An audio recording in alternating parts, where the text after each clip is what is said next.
So we'll go into issue tracks, and from issue tracks we have particular tasks that we are going to be working on in this particular lab. So what we want to do is to go into floor 1 and open issue. Then we want to, let's go to floor 2 rather, and we go to marketing 6. We open the PC in marketing 6 and we open files and folders. And here we want to download pictures. Let's look at the layout.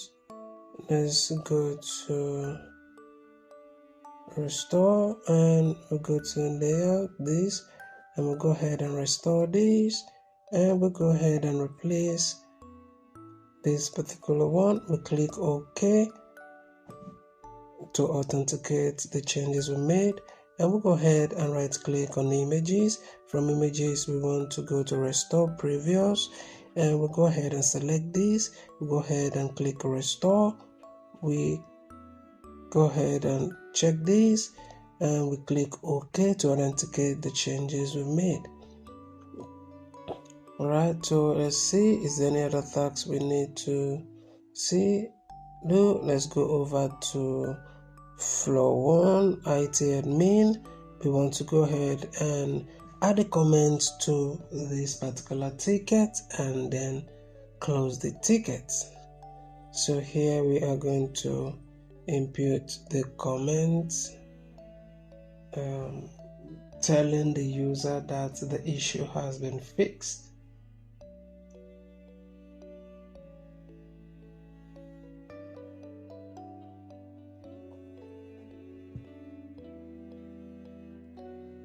So for this comment area, it doesn't have to be this comment that I input here. You can decide to input your own comment and everything is still fine. So we'll go ahead and click the plus button and add. So let's go ahead and close this, and we'll go ahead and score lab and see how we do, and everything is correct. Now if you find this video helpful, like and subscribe. And if you're having any challenges with any of your IT courses and you are not sure that you are going to come out with an A+ at the end of this term, what you can do is to reach me through WhatsApp, and I am going to be of great help to you. I'll ensure you come out with an A in any of your IT courses, no matter the challenges you've been facing before that led you to the point where you have not been able to do either your assignment or missed out on a couple of labs and discussion. Just hit me in through my WhatsApp number and let's discuss, and I will ensure you come out with an A. Thank you for watching, and I will see you in my next video.